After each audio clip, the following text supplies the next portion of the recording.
નમસ્તે બાળ દોસ્તો, આપ સૌનું સ્વાગત છે. બાળ દોસ્તો, આપણે હોમ લર્નિંગના માધ્યમથી નિયમિત રીતે મળીને ઘરે બેસીને પણ સરસ શિક્ષણ મેળવી રહ્યા છીએ એ વાતનો આનંદ છે. ધોરણ 5ના ગુજરાતી પાઠ્યપુસ્તકમાં આપણે ક્રમાનુસાર જુદા જુદા એકમો જોયા છે. આપણે 9 એકમો સરસ રીતે ભણ્યા છીએ. એ એકમોના નિમિત્તે સરવાળે તો આપણે ભાષા ભણી રહ્યા છીએ. તો આજે પણ આપણે એક નવો એકમ, એક સરસ મજાનો સંવાદ શીખવાનો છે, ભણવાનો છે, એને વિશે માહિતગાર થવાનું છે. અને એકમનું નામ છે ભૂલની સજા. 10 નંબરનો આ એકમ શ્રી પ્રકાશ લાલાએ લખ્યો છે. એ ખૂબ જ રસપ્રદ એકમ છે, સરસ મજાનો સંવાદ છે. તો આપણે આ સંવાદ જોઈએ એ પહેલાં એક નાનકડી સાવચેતીની વાત મારે તમને કરવી છે. અને સાવચેતી કઈ? તો મિત્રો, અત્યારે કોરોના મહામારીથી આખું જગત ઘેરાયેલું છે. આ સ્થિતિમાં આપણે કેટલીક સાવચેતી રાખવાની જે જરૂર છે. પહેલી સાવચેતી એ છે કે આપણે માસ્ક યોગ્ય રીતે પહેરવાનું છે, નિયમિત પહેરવાનું છે. બીજી સાવચેતી એ છે કે આપણે આપણા હાથ વારંવાર સાબુથી ધોવાના છે, સેનેટાઈઝરથી ધોવાના છે.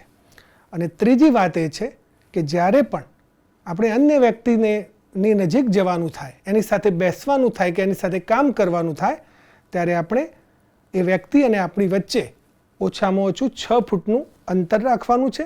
એટલે કે સોશિયલ ડિસ્ટન્સિંગનું પાલન કરવાનું છે. તો મિત્રો, આ સરસ મજાની સાવચેતીની જે વાત છે એ તમે ધ્યાનમાં લેજો.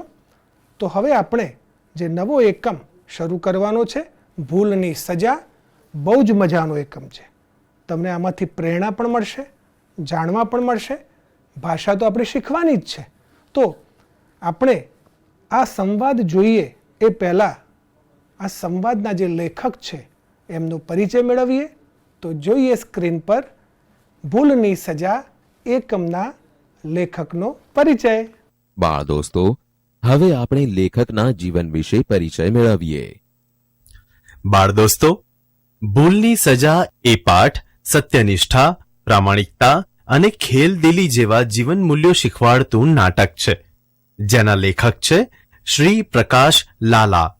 તેમનો જન્મ 7મી ડિસેમ્બર 1947ના રોજ બનાસકાંઠા જિલ્લાના દિયોદર ગામમાં થયો હતો.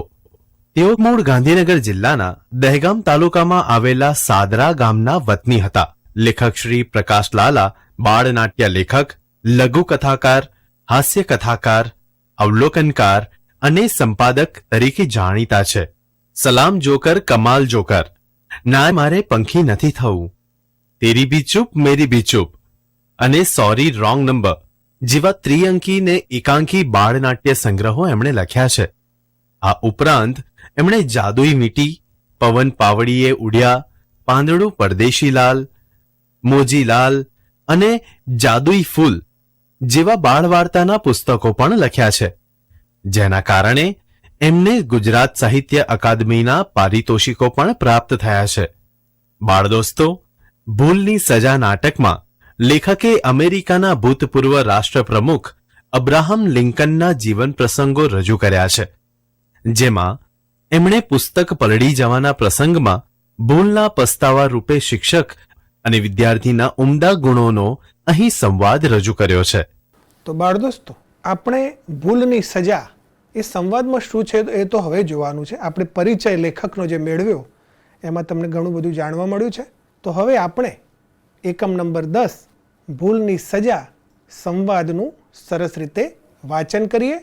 તો તમારી સૌની નજર અહીંથી જે વાંચન થાય છે એ તમારે સ્ક્રીન પર પાઠ્યપુસ્તક જોવાનું પણ છે અને સાથે સાથે ધ્યાન પણ આપવાનું છે. તો વાંચીએ સરસ મજાનો સંવાદ. એકમ 10 ભૂલની સજા. લેખક પ્રકાશ લાલા. પ્રસ્તુત નાટિકામાં અમેરિકાના ભૂતપૂર્વ રાષ્ટ્રપ્રમુખ અબ્રાહમ લિંકનના જીવનના પ્રસંગો રજૂ થયા છે. બાળપણથી જ તેમનામાં સત્યનિષ્ઠા, પ્રામાણિકતા, ખેલદિલી જેવા જીવન મૂલ્યો જોવા મળે છે.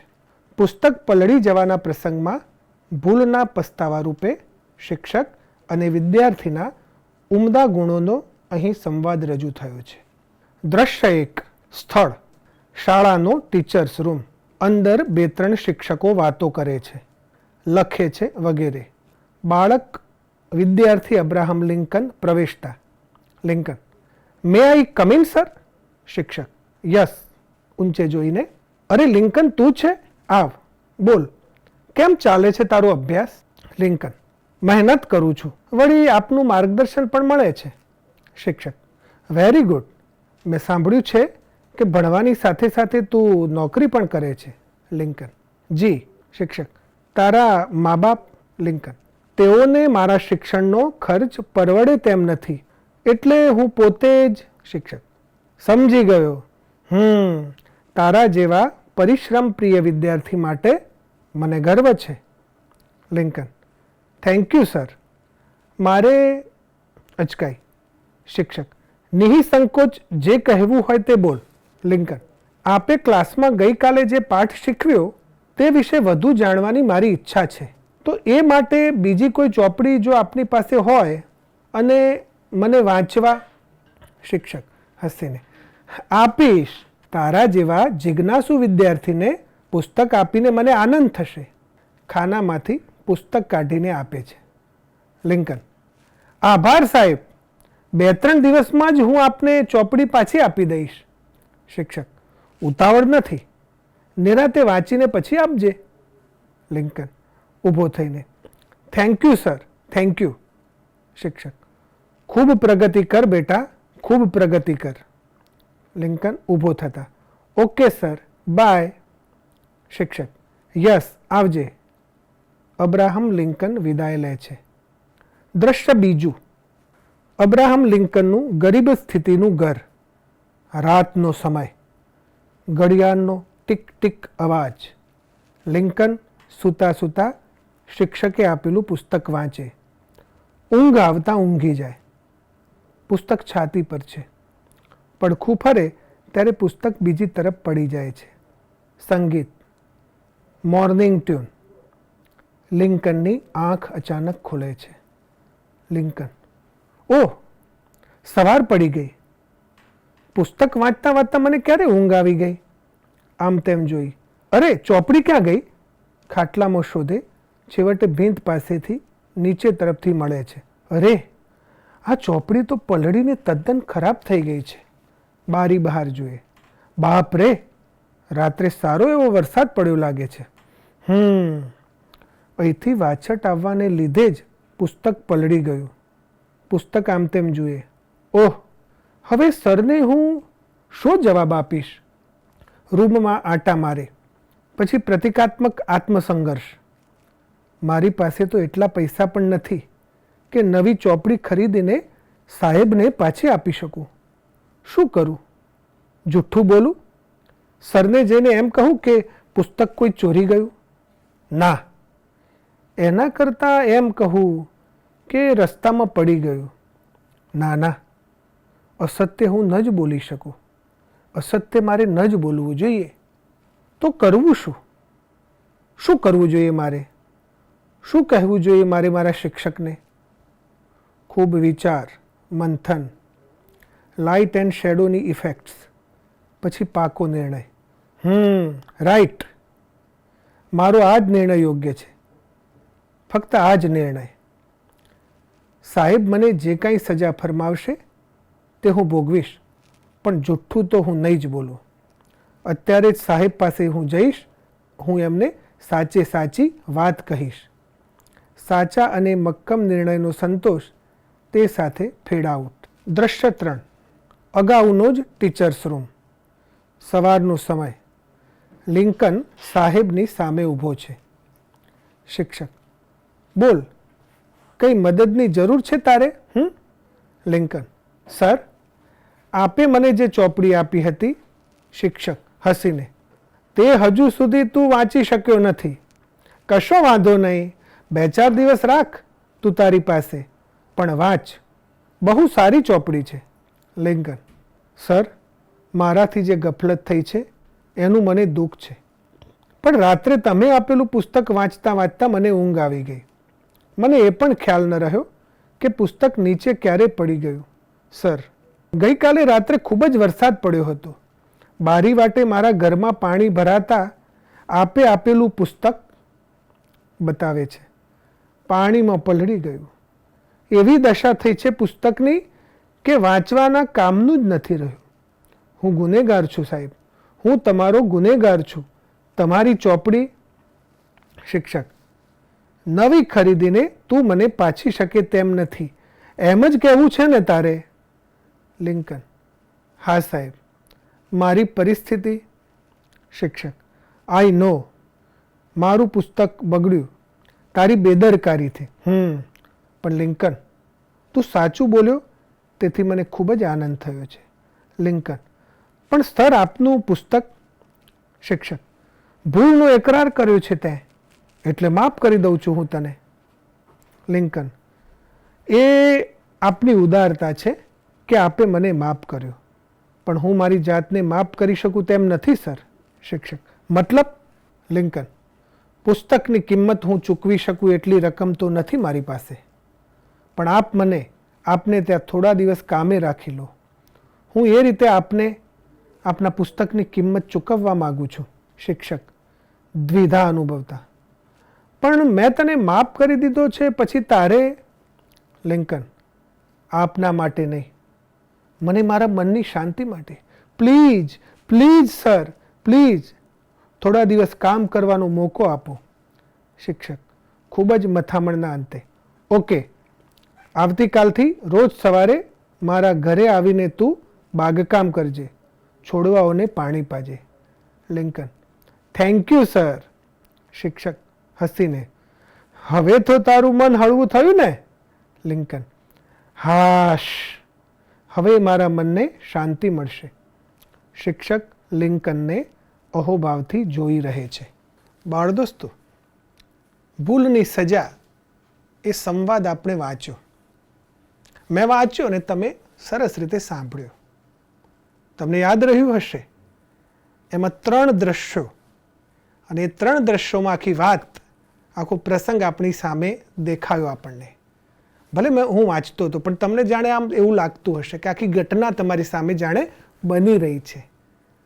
અને એમાં પેલો લિંકન નામનો છોકરો તમારા જેવડો જ કદાચ, એ આવ્યો, શિક્ષક આવ્યા, બરાબર? આમ તો બે જ વ્યક્તિનો સંવાદ છે, શિક્ષક અને લિંકન. પણ આ તો મેં વાંચ્યું, પણ તમારે આમ જીવંત આમ સંવાદ તમારી સામે ભજવાતો હોય એમ જોવો છે સાહેબ? એમ જોવાની તો મજા જ કંઈક ઓર હોય ને, હે ને? તો આપણે આ સરસ મજાનો સંવાદ, આ પ્રેરક સંવાદ સ્ક્રીન પર ભજવાતો જોઈએ.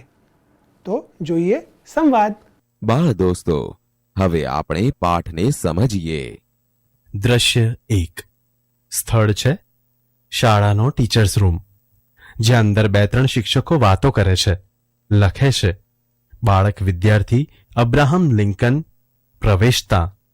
મે I come in sir? Yes. અરે લિંકન, તું છે? આવ. બોલ, કેમ ચાલે છે તારો અભ્યાસ? મહેનત કરું છું, વળી આપનું માર્ગદર્શન પણ મળે છે. Very good. મેં સાંભળ્યું છે કે ભણવાની સાથે સાથે તું નોકરી પણ કરે છે. જી. તારા મા બાપ? તેઓને મારા શિક્ષણનો ખર્ચ પરવડે તેમ નથી, એટલે હું પોતે જ. સમજી ગયો. તારા જેવા પરિશ્રમ પ્રિય વિદ્યાર્થી માટે મને ગર્વ છે. Thank you sir. મારે નહીં સંકોચ, જે કહેવું હોય તે બોલ. આપે ક્લાસમાં ગઈકાલે જે પાઠ શીખવ્યો તે વિશે વધુ જાણવાની મારી ઈચ્છા છે, અને એ માટે બીજી ચોપડી જો આપની પાસે હોય તો મને વાંચવા. હા, આપીશ. તારા જેવા જિજ્ઞાસુ વિદ્યાર્થીને પુસ્તક આપીને મને આનંદ થશે. શિક્ષક ખાનામાંથી પુસ્તક કાઢીને આપે છે. આભાર સાહેબ. 2-3 દિવસમાં જ હું આપને ચોપડી પાછી આપી દઈશ. ઉતાવળ નથી, નિરાંતે વાંચીને પછી આપજે. Thank you sir, thank you. ખૂબ પ્રગતિ કર બેટા, ખૂબ પ્રગતિ કર.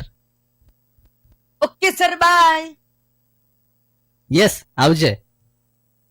અબ્રાહમ લિંકન વિદાય લે છે. દ્રશ્ય 2. સ્થળ છે અબ્રાહમ લિંકનનું ગરીબ સ્થિતિનું ઘર. રાતનો સમય છે. ઘડિયાળનો ટીક ટીક અવાજ થાય છે. લિંકન સૂતા સૂતા શિક્ષકે આપેલ પુસ્તક વાંચે છે. ઊંઘ આવતા ઊંઘી જાય છે.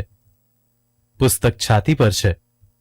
પડખું ફરે ત્યારે પુસ્તક બીજી તરફ પડી જાય છે. સંગીત, મોર્નિંગ ટ્યુન વાગતા લિંકનની આંખ અચાનક ખુલે છે. ઓહ, સવાર પડી ગઈ. પુસ્તક વાંચતા વાંચતા મને ક્યારે ઊંઘ આવી ગઈ? અરે, ચોપડી ક્યાં ગઈ? ખાટલામાં શોધે છે. છેવટે ભીંત પાસેથી નીચે તરફથી તેને મળે છે. અરે, આ ચોપડી તો પલળીને તદ્દન ખરાબ થઈ ગઈ છે. બાપ રે, રાત્રે સારો એવો વરસાદ પડ્યો લાગે છે. અહીંથી વાછટ આવવાના લીધે જ પુસ્તક પલળી ગયું. ઓહ, હવે સરને હું શું જવાબ આપીશ? મારી પાસે તો એટલા પૈસા પણ નથી કે નવી ચોપડી ખરીદીને સાહેબને પાછી આપી શકું. શું કરું? જુઠ્ઠું બોલું? સરને જઈને એમ કહું કે પુસ્તક કોઈ ચોરી ગયું? ના, એના કરતા એમ કહું કે રસ્તામાં પડી ગયું. ના ના, અસત્ય તો હું ન જ બોલી શકું. અસત્ય મારે ન જ બોલવું જોઈએ. તો કરવું શું? શું કરવું જોઈએ મારે? શું કહેવું જોઈએ મારે મારા શિક્ષકને? રાઈટ, મારો જ આ નિર્ણય યોગ્ય છે. ફક્ત આ જ નિર્ણય. સાહેબ મને જે કંઈ સજા ફરમાવશે તે હું ભોગવીશ, પણ જુઠ્ઠો તો હું નહીં જ બોલું. અત્યારે જ સાહેબ પાસે હું જઈશ અને હું એમને સાચે સાચી વાત કહીશ. લિંકનને સાચા અને મક્કમ નિર્ણયનો સંતોષ થયો. દ્રશ્ય 3. સ્થળ છે અગાઉનો જ ટીચર્સ રૂમ. સવારનો સમય છે. લિંકન સાહેબની સામે ઊભો છે. બોલ, કઈ મદદની જરૂર છે તારે? સર, આપે મને જે ચોપડી આપી હતી તે હજુ સુધી તું વાંચી શક્યો નથી. કશો વાંધો નહીં, 2-4 દિવસ રાખ તું તારી પાસે, પણ વાંચ. બહુ સારી ચોપડી છે. સર, મારાથી જે ગફલત થઈ ગઈ છે એનું મને દુઃખ છે, પણ રાત્રે તમે આપેલું પુસ્તક વાંચતા વાંચતા મને ક્યારે ઊંઘ આવી ગઈ મને એ પણ ખ્યાલ ન રહ્યો કે પુસ્તક નીચે ક્યારે પડી ગયું. સર, ગઈકાલે રાત્રે ખૂબ જ વરસાદ પડ્યો હતો. બારી વાટે મારા ઘરમાં પાણી ભરાતા આપે આપેલું પુસ્તક પાણીમાં પલળી ગયું. એવી દશા થઈ છે પુસ્તકની કે વાંચવાના કામનું જ નથી રહ્યું. હું ગુનેગાર છું સાહેબ, હું તમારો ગુનેગાર છું. તમારી ચોપડી નવી ખરીદીને તું મને પાછી આપી શકે તેમ નથી, એમ જ કેવું છે ને તારે? હા સાહેબ, મારી પરિસ્થિતિ. આઈ નો, મારું પુસ્તક બગડ્યું તારી બેદરકારીથી. પણ લિંકન, તું સાચું બોલ્યો તેથી મને ખૂબ જ આનંદ થયો છે. પણ સર, આપનું પુસ્તક. ભૂલનો એકરાર કર્યો છે તે, એટલે માફ કરી દઉં છું હું તને. એ આપની ઉદારતા છે કે આપે મને માફ કર્યો, પણ હું મારી જાતને માફ કરી શકું તેમ નથી સર. મતલબ? પુસ્તકની કિંમત હું ચૂકવી શકું એટલી રકમ તો નથી મારી પાસે, પણ આપ મને આપને ત્યાં થોડા દિવસ કામે રાખી લો. હું એ રીતે આપને આપના પુસ્તકની કિંમત ચૂકવવા માંગુ છું. પણ મેં તને માફ કરી દીધો છે, પછી તારે? આપના માટે નહીં, મને મારા મનની શાંતિ માટે. પ્લીઝ પ્લીઝ સર, પ્લીઝ થોડા દિવસ કામ કરવાનો મોકો આપો. ઓકે, આવતીકાલથી રોજ સવારે મારા ઘરે આવીને તું બાગકામ કરજે. છોડો આવને પાણી પાજે. Thank you sir. હવે તો તારું મન હળવું થયું ને? હા, હાશ, હવે મારા મનને શાંતિ મળશે. શિક્ષક લિંકનને અહોભાવથી જોઈ રહે છે. તો બાળ દોસ્તો, ભૂલની સજા આ સંવાદ પહેલાં આપણે સરસ રીતે વાંચ્યો એટલે કે તમે સાંભળ્યો, મેં વાંચ્યો અને તમે સાંભળ્યો, એ પછી એનું નાટ્ય રૂપાંતર જેવું કશુંક આપણે જોયું, એટલે કે તમારી સામે એ સંવાદ તમે જોયો. શિક્ષક અને લિંકન વાતો કરતા હતા, જુદી જુદી ઘટનાઓ, 3 દ્રશ્યો આપણે સરસ રીતે જોયા. તમને આમાં રસ પડ્યો હશે, તમને એમ પણ થયું હશે, તમને કુતૂહલ થયું હશે, તમને વિસ્મય થયું હશે કે આ લિંકન કોણ હશે. મેં તો કહ્યું કે તમારા જેવડો કિશોર અથવા કિશોરીની, અત્યારે કિશોર કિશોરીની જે આપણી ઉંમર છે તમારી, તો એવડો જે કિશોર હતો, પણ હકીકતમાં મોટો થઈને અબ્રાહમ લિંકન તરીકે પ્રખ્યાત બન્યો અને એ અમેરિકાનો રાષ્ટ્રપ્રમુખ બન્યા. અબ્રાહમ લિંકન અમેરિકાના રાષ્ટ્રપ્રમુખ બન્યા. આપણે સ્ક્રીન પર અબ્રાહમ લિંકન સાહેબનો ફોટો જોઈએ. તો આ છે અબ્રાહમ લિંકન. આ એક એવા મહામાનવ હતા કે જે સાવ સામાન્ય પરિસ્થિતિમાં મોટા થયા, પરંતુ પોતાની સત્યનિષ્ઠા, પોતાની પ્રામાણિકતા અને પોતાના જીવનના સતત કર્મયોગને પ્રતાપે એ મહાપુરુષ બન્યા, મહામાનવ બન્યા અને એક તબક્કે અમેરિકાના રાષ્ટ્રપ્રમુખ બન્યા. તો બાળ દોસ્તો, આપણે આ મહામાનવના જીવનના 1-2 પ્રસંગો જ જોયા છે. આગળ વધીએ. હવે આપણે શબ્દ સમજૂતી જોઈએ સ્ક્રીન પર. બાળ દોસ્તો, જે કેટલાક નવા શબ્દો આ એકમમાં આવ્યા છે એનો પરિચય મેળવીએ. ગર્વ, પોતાની કે અન્યની કોઈ વિશેષતા માટેનો અહોભાવ, અભિમાન. જિજ્ઞાસુ, જાણવાની ઈચ્છાવાળું. ત્રીજો શબ્દ છે વાછટ, પવનથી ઉડેલા વરસાદના છાંટા. પછીનો શબ્દ છે આત્મસંઘર્ષ, જાત સાથે મથામણ. ફેડ આઉટ, ઝાંખો પ્રકાશ. ગફલત, ભૂલ. બારી વાટે, બારીમાંથી અથવા બારી દ્વારા. દશા, હાલત, સ્થિતિ. પરિસ્થિતિ, આજુબાજુની સ્થિતિ અથવા તો સંજોગ. પરિસ્થિતિ, આજુબાજુની સ્થિતિ અથવા સંજોગ. બેદરકાર, કાળજી વગરનું. બેદરકાર, કાળજી વગરનું. એકરાર, કબૂલાત. એકરાર તો કબૂલાત. બાળ દોસ્તો, શબ્દ સમજૂતીમાં જે કેટલાક નવા શબ્દો જોયા, મારે તમને એ કહેવું છે કે નવા શબ્દોનો અર્થ જાણવો એ તો સારી જ વાત છે, પણ એટલું પૂરતું નથી. નવો શબ્દ જાણ્યા પછી એ શબ્દને આપણે વ્યવહારમાં ઉપયોગ કરવાનો છે. એટલે કે આપણે જ્યારે બોલીએ ત્યારે શબ્દનો ઉપયોગ કરીએ તો આપણી ભાષા વધારે સારી બને, સમૃદ્ધ બને. જેમ કે અહીં જે આપણે કેટલાક નવા શબ્દો જોયા, એ પૈકી આપણે 3 શબ્દો એનો ઉપયોગ આપણે વાક્યમાં કેવી રીતે થઈ શકે એનું ઉદાહરણ જોઈએ. તો મિત્રો, પહેલો શબ્દ ગર્વ એવો આપણે જોયો હતો. તો ગર્વ શબ્દનો અર્થ હતો પોતાની કે અન્યની કોઈ વિશેષતા માટેનો અહોભાવ અથવા તો અભિમાન. પણ આ અભિમાન સારા અર્થમાં છે, ઘમંડ અથવા તો મિથ્યાભિમાનના અર્થમાં નથી. તો એને માટે આપણે એક વાક્ય જોઈએ. મારો દેશ ભારત છે, એ વાતનો મને ગર્વ છે. તો આ એક સરસ વાત છે. તો તમે આ જ શબ્દ એટલે કે ગર્વ શબ્દનો ઉપયોગ કરીને અન્ય વાક્યો બનાવી શકો છો, લખી શકો છો, બોલી શકો છો. મિત્રો, આપણે બીજો એક શબ્દ પણ જોયો હતો, વાછટ. વાછટ આપણે વરસાદ સાથે સંબંધિત શબ્દ છે. વરસાદ દરમિયાન આ શબ્દનો ઉપયોગ આપણા વડીલો કરતા હશે, તમે સાંભળ્યો પણ હશે. તો અહીં વાછટ શબ્દનો શબ્દ સમજૂતીમાં જે અર્થ આપ્યો છે એ રીતે આપ્યો છે કે પવનથી ઉડેલા વરસાદના છાંટા. તો પવનથી જે વરસાદના છાંટા ઉડે અને કશાકને ભીંજવે ત્યારે આપણે એમ કહીએ કે વાછટને કારણે આમ બન્યું. તો આ વાછટ શબ્દનો વાક્ય પ્રયોગ કેવી રીતે થાય? મેં એક ઉદાહરણ તમારી સામે મૂક્યું છે, આપણે વાંચીએ. વરસાદની વાછટથી પગરખા પલળી ગયા. વરસાદની વાછટથી પગરખા પલળી ગયા. તો અહીં આપણે વાછટ શબ્દનો ઉપયોગ કર્યો છે. તો આ રીતે મેં કહ્યું એમ કે શબ્દ નવો જાણીએ, એનો અર્થ જાણીએ અને પછી એનો વ્યવહારમાં ઉપયોગ કરીએ ત્યારે બહુ મજા પડે છે, આપણું જ્ઞાન વધે છે, આપણી માહિતીમાં વધારો થાય છે, આપણી જાણકારીમાં વધારો થાય છે. ત્રીજો પણ એક શબ્દ આપણે શબ્દ સમજૂતીમાં જોયો, એકરાર.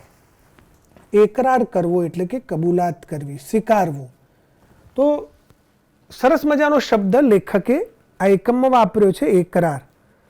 તો આ એકરાર શબ્દનો અર્થ આપણે કબૂલાત એવો કર્યો, પણ એનો વ્યવહારમાં ઉપયોગ આપણે કરવો હોય તો કેવી રીતે કરી શકાય? જોઈએ એક ઉદાહરણ. મેં મારી ભૂલનો એકરાર કર્યો, એથી પપ્પાએ મને માફ કર્યો. મેં મારી ભૂલનો એકરાર કર્યો, એથી પપ્પાએ મને માફ કર્યો. તો બાળ દોસ્તો, બાકીના જે શબ્દો છે, શબ્દ સમજૂતીમાં જે બાકીના શબ્દો છે, એ શબ્દો બરાબર સમજીને તમે એને માટે થઈને કેટલાક વાક્યો જરૂર બનાવજો અને વાક્યો બનાવીને તમારા વાલીશ્રીને તમે બતાવી શકો છો. જ્યારે પણ તમારા શિક્ષક તમારી મુલાકાતે આવે, તમને મળવા આવે, ત્યારે એમને પણ આ વાક્યો તમે જરૂર બતાવજો.